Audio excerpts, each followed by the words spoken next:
जय श्री कृष्ण। राधे राधे। और स्वागत है मेरे वीडियो में आप सभी का। मैं ठीक हूँ, आई होप आप सभी ठीक होंगे। गर्मी बहुत पड़ रही है पर 2-3 दिन से खैरियत है क्योंकि बारिश होगी। तो इसलिए सभी लोग अपना ध्यान रखिएगा, पानी बहुत पीजिएगा, सलाद खाइएगा, फ्रूट खाइएगा और हो सके तो थोड़ा तली भुनी चीज़ें, बाहर का खाना अवॉइड करिएगा जिससे आप स्वस्थ रहें। तो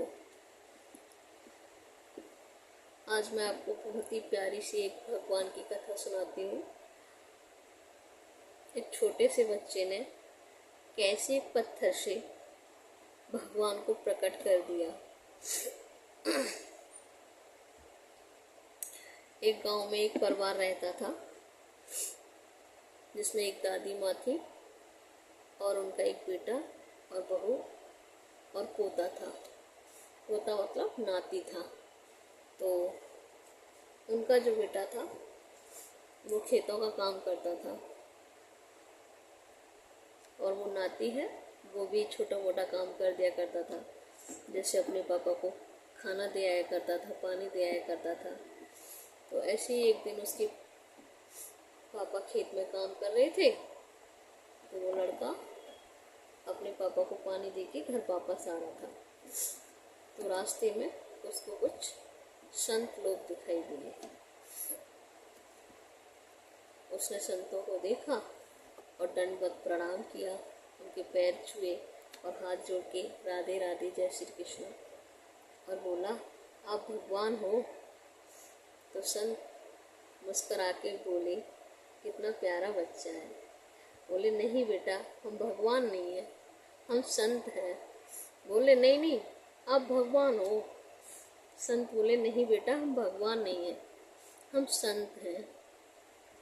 कि नहीं, मेरी माँ कहती है जो पीले वस्त्र पहनते हैं, जो तुलसी की माला पहनते हैं और जो सर पे भगवान के जैसी पगड़ी लगाते हैं,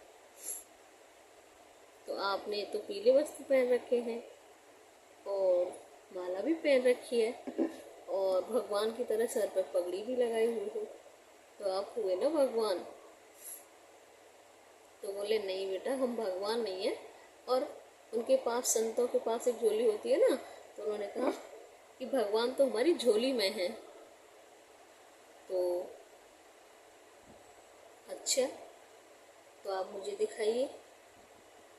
तो संत झोली से भगवान को निकालने लगे। तो वो लड़का सोचता है, क्यों ना इनको अपने घर बुला लूं और वहीं पर भगवान को भी देख लूँगा और मेरे परिवार वाले भी इनके दर्शन कर लेंगे। तो बोला, नहीं नहीं, आप झोली से भगवान को मत निकालिए, आप ऐसा करिए, आप मेरे साथ मेरे घर चलिए। तो संत बोले, देखो बहुत ही अच्छा बच्चा है, संस्कारी है, तो हो सकता है इसका परिवार भी अच्छा ही होगा, चलो आज इसी के यहाँ चलते हैं। तो वो अपने घर आया और बहुत खुश था, मतलब संतों को अपने घर बुला के ले जा रहा है। तो दरवाजे से चिल्लाता हुआ आ रहा है, दादी माँ, पापा जी, मम्मी जी, बाहर आइए, देखो मेरे साथ कौन आया है, देखो मेरे साथ कौन आया है, मेरे साथ संत आए हैं, तो भगवान आए हैं। तो परिवार वाले बड़े खुश होके दौड़े और जब उन्होंने संतों को अपने दरवाजे पे देखा तो सभी ने हाथ जोड़ के भगवान राधे राधे गुरु जी को प्रणाम किया और बहुत सम्मान के साथ अपने घर में उनको लेके आए और सुंदर सा आसन बिछाया और साफ सुथरे बर्तन में पानी, मतलब बहुत अच्छे से, और बहुत अच्छी अच्छी मिठाइयाँ उनको परोसी और कहा कि ग्रहण कीजिए। तो संतों ने अपनी झोली में से एक छोटा सा मंदिर निकाला और मंदिर में उनके पास जो थे भगवान, वो शालिग्राम भगवान थे, तो वो छोटे से थे। तो शालिग्राम भगवान को निकाल के उस मंदिर में बिठा दिया और फिर उनको को चंदन लगाया और मिठाइयाँ रखी और मिठाइयों पर तुलसी के दल रखे और उनको भोग लगा दिया और उस प्रसाद को उन्होंने सारे परिवार को बांट दिया। तो वो लड़का ये सब देख रहा था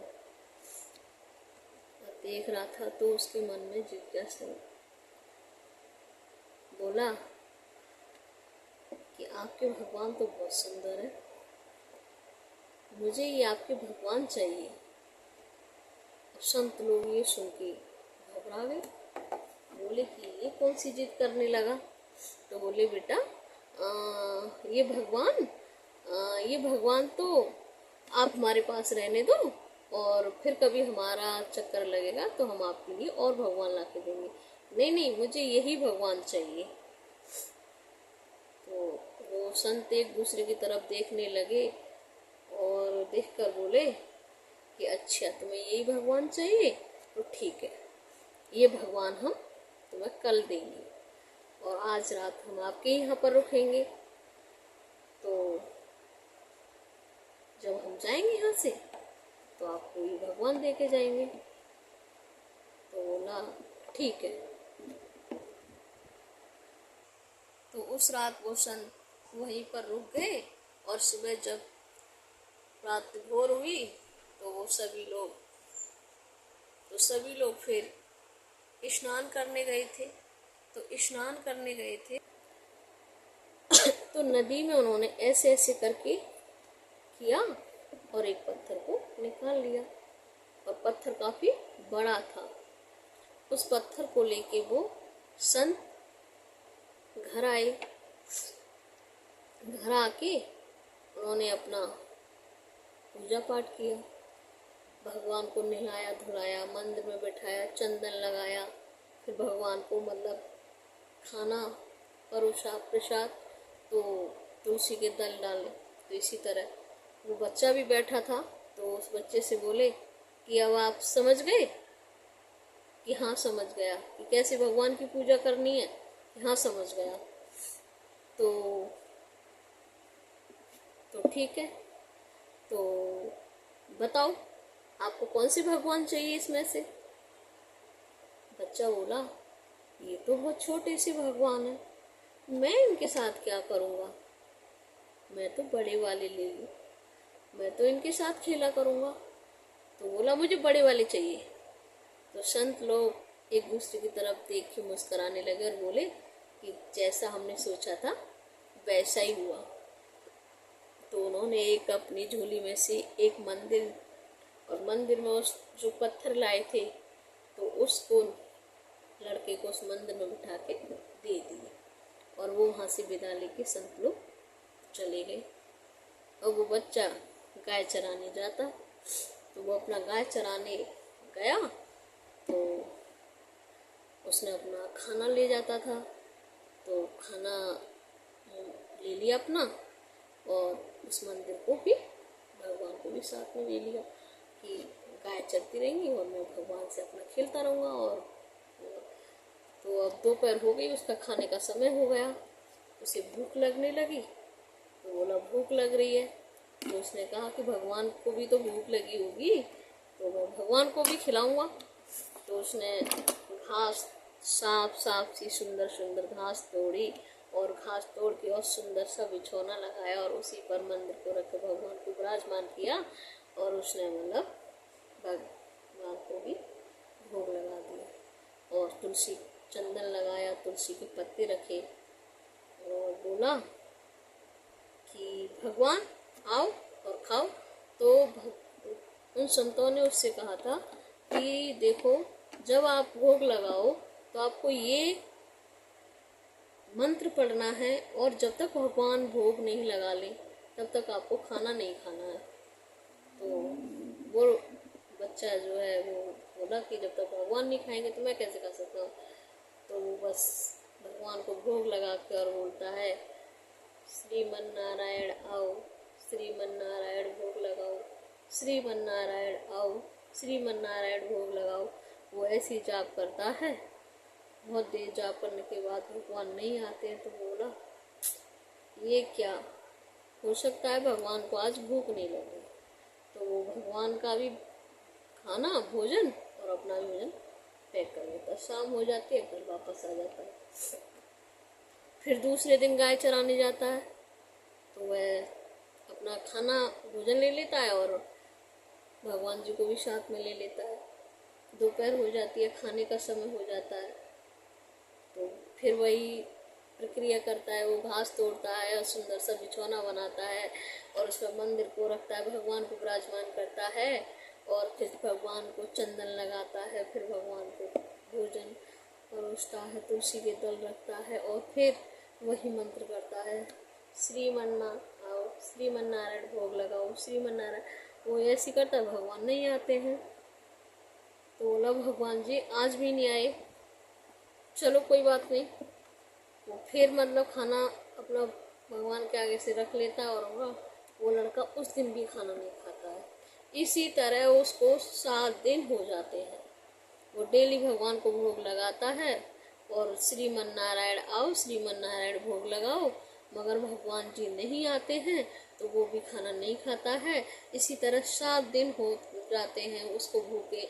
अब तो वो ऐसा दुबला पतला हो जाता है और बहुत छुई मुई सा और आँखों मंद मंद सी सोया सोया सा और बहुत ही मतलब उदास रहने लगा।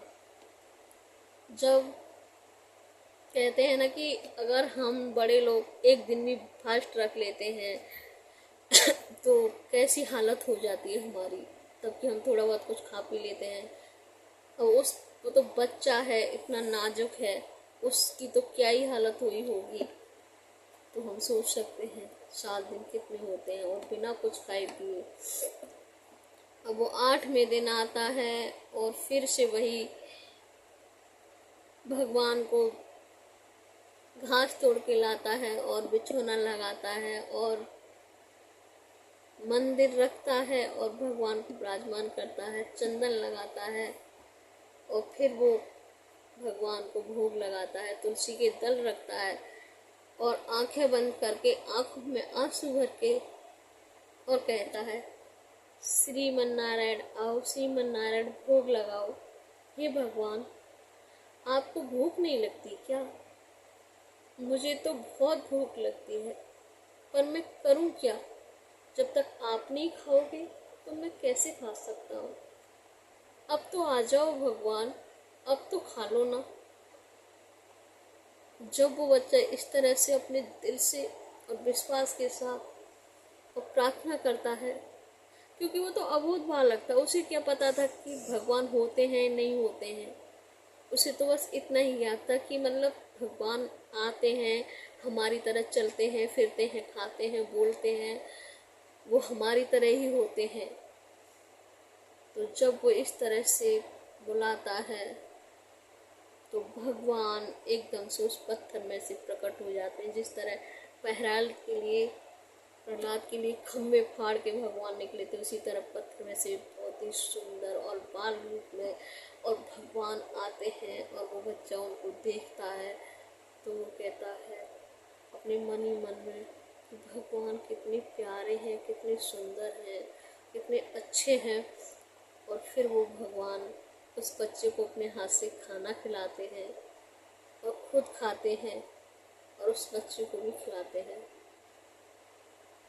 तो कहते हैं ना, जहाँ निस्वार्थ भक्ति होती है, सच्ची होती है, आत्मा से होती है और विश्वास के साथ होती है, तो वहाँ भगवान अवश्य आते हैं, अपने भक्ति की अवश्य सुनते हैं। लेकिन जहाँ पे स्वार्थ भक्ति होती है कि भगवान हम 10 रुपये का प्रसाद चढ़ाए, हमारा ये काम बन जाए, तो ये भक्ति एक ऐसी होती है कि जैसे हम किसी दुकान पे सामान खरीदने गए, भैया हमें 10 रुपये का चॉकलेट दे दो, तो उसने पैसे ले लिए, हमें चॉकलेट दे दी, पर उसका हमारा कोई संबंध तो नहीं हुआ। लेकिन जहाँ हम कुछ सामान लेने गए और उसने कहा नहीं नहीं आप ले जाओ, तो हम सोचेंगे यार वो कितना अच्छा था, उसने मतलब पैसे भी नहीं दिए और ये हमें चीज़ दे दी, किसी बेवजह हेल्प कर देते हैं। ऐसी भगवान चढ़ावा चढ़ाने वालों की या प्रसाद मानो जो भी है मदद तो करते हैं, क्योंकि भाई करनी पड़ेगी, पर भगवान का और उसका कोई इतना अटैचमेंट नहीं होता है। और जो निस्वार्थ भक्ति करते हैं, जो भगवान के ही ऊपर छोड़ देते हैं सब कुछ, सिर्फ इतना ही चाहते कि भगवान बस मेरे अंदर बस जाओ और मेरे विश्वास के साथ वो बस निस्वार्थ भक्ति करते हैं, तो भगवान हमेशा उनकी सुनते हैं और अवश्य उनको दर्शन देते हैं। तो अगर आपको ये कथा अच्छी लगी हो तो कमेंट करके ज़रूर बताना। राधे राधे, जय श्री कृष्ण।